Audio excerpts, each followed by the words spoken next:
Assalamualaikum warahmatullahi wabarakatuh. Alhamdulillah senang sekali Syihab dan Syihab bisa kembali hadir di bulan Ramadan ini menemani teman-teman menjalankan ibadah puasa insya Allah. Teman-teman, saya bahagia sekali karena di episode perdana Syihab dan Syihab ini saya ditemani bukan hanya oleh Abi Kures seperti biasa. Assalamualaikum Abi. Waalaikumsalam. Tapi juga ditemani oleh seseorang yang dari jauh dari Rembang, Jawa Tengah. Ada Gus Baha. Assalamualaikum Gus Baha. Waalaikumsalam warahmatullahi wabarakatuh. Sehat-sehat Gus? Alhamdulillah. Kesibukan menjelang bulan Ramadan sama bulan Ramadan pasti padat banget. Nah, standar aja. Standar sibuknya. Mempersiapkan ngaji biasa. Lebih banyak biasanya ngajinya. Lebih banyak ngajinya, lebih banyak permintaan untuk bertemu baik virtual maupun fisik. Biasanya mereka ke rumah kalau ngaji Ramadan. Saya diem aja kalau Ramadan, nggak keluar rumah. Justru nggak keluar rumah ya Gus? Jadi alhamdulillah ini Syihab dan Syihab nih. Kita bisa kedatangan tamu Gus Baha justru. Alhamdulillah. Mau memulai bulan Ramadan ini, Syihab episode perdana ini, Bi. Seperti biasa kita mau mempersiapkan diri menyambut Ramadan. Apa saja yang perlu kita siapkan, baik fisik maupun mental, bagaimana membersihkan hati, bagaimana kita mengademkan hati kita, mempersiapkan diri menuju bulan Ramadan. Abi dulu mungkin yang bisa ngasih. Iya, oke.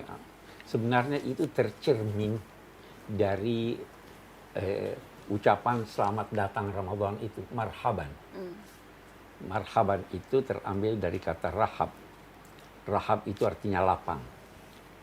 Tamu yang datang, kita sambut dengan lapang dada. Tidak menggerutu. Nah, arti rahab yang kedua itu adalah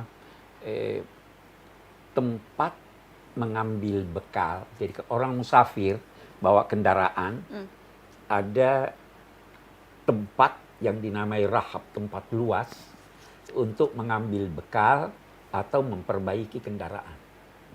Kita katakan marhaban ya Ramadan, bukan sekedar bahwa hati lapang menerimamu, tapi juga kita bersedia untuk mengambil bekal perjalanan menuju akhirat dan bersedia memperbaiki apa yang salah dari niat kita, dari tingkah laku kita. Jadi sebenarnya menjelang Ramadan itu kita harus melakukan introspeksi. Apa yang selama ini kita lakukan? Apa yang salah, apa yang kurang, apa yang perlu diperbaiki. Itu saya kira jadi ini bulan untuk kita mengambil bekal, mengumpulkan bekal sebanyak-banyaknya bulan ini. Mengambil bekal sebanyak-banyaknya dalam rangka perjalanan kita. Dan kalau mengambil bekal itu Gus, apa saja persiapannya? Kalau kita perjalanan tuh kan mau mengambil bekal berarti tasnya kita siapin banyak begitu. Atau kemudian mobilnya, kalau misalnya kita naik kendaraan mobilnya yang besar, jadi ngambil bekalnya bisa lebih banyak. Apakah analogi itu juga pas bulan Ramadan kita mempersiapkan untuk mengambil bekal itu Gus? Ya kalau tradisi di kami di pesantren, biasanya kalau satu kiai ngajar kitab 2 atau 3 kali setelah maktubah, setelah sholat fardu, biasanya kalau di Ramadan tuh full. Bahkan kadang habis isya sampai 2 kitab, nanti habis subuh biasanya sampai 2 kitab. Nah kalau kita, karena ini untuk melengkapi orang Indonesia lah, dapat berkahnya Ramadan, kalau kita ini belajar kitab atau membacakan ke masyarakat, supaya tahu caranya, niatnya orang-orang dulu ketika puasa, atau cara pandang orang-orang dulu tentang puasa. Di antara ijazah Mbah Maimun Zubair, guru kami, juga ijazah Bapak itu, kalau ngendikan sama masih ingat, ihdinas siratal mustaqim siratal ladzina an'amta alaihim. Jadi kita tidak bisa soleh tanpa meniru orang-orang dulu. Kita tidak bisa baik tanpa meniru orang-orang dulu. Karena di ayat itu Allah tidak ngendikan ihdinas siratal mustaqim, tunjukkan jalan yang benar, yang lurus, jalanmu, tapi jalannya mereka yang telah engkau beri nikmat. Jadi Allah menghendaki ini ada master-masternya, seperti Bapak Kures punya master Hafidz Qadir Fil Faqih, saya punya master Kiai Maimun Zubair. Nah setelah baca Fadhailu Ramadan versi ulama-ulama dulu, kita akan tahu cara pandang tentang Ramadan secara benar, karena niru ulama-ulama dulu. Nah, di antaranya adalah paling tidak kita dengan puasa merasa lapar, betapa sakitnya orang-orang miskin yang lapar, terus merasa menghormati makanan karena begitu nikmat. Ketika puasa kita melihat makanan yang kita sepelekan ketika tidak Ramadan, ketika Ramadan spesial semua, bahkan air putih pun spesial, sekedar gedang goreng spesial.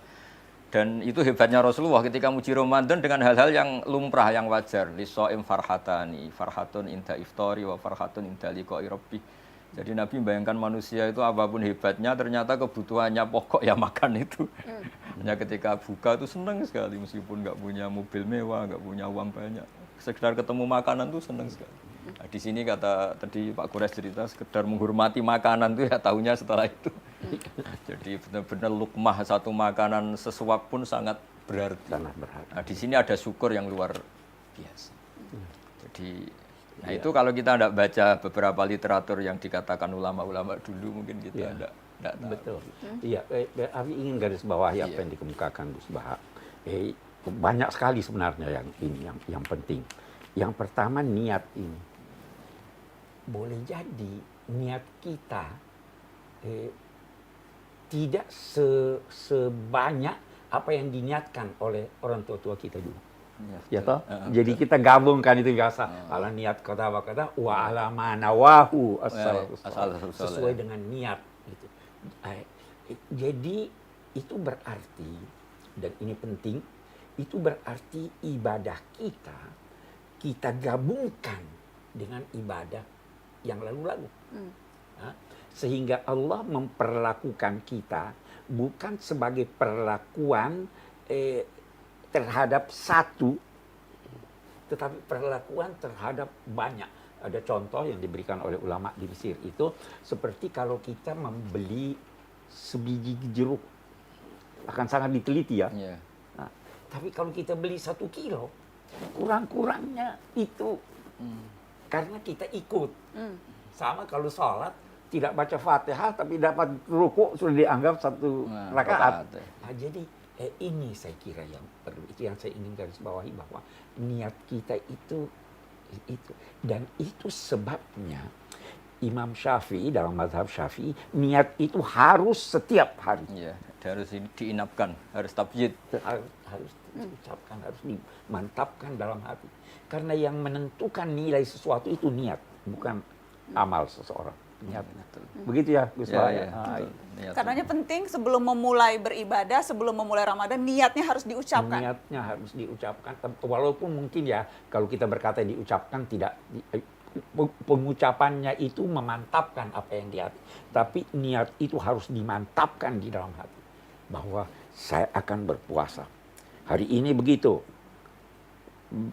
malam setelah buka kita introspeksi, apa yang kurang ini kemarin, apa yang saya janji mau lakukan ini kemarin, sekarang niat memperbaiki apa yang kurang, untuk meningkatkan, sehingga kita mencapai suatu tingkat yang diharapkan dari puasa ini.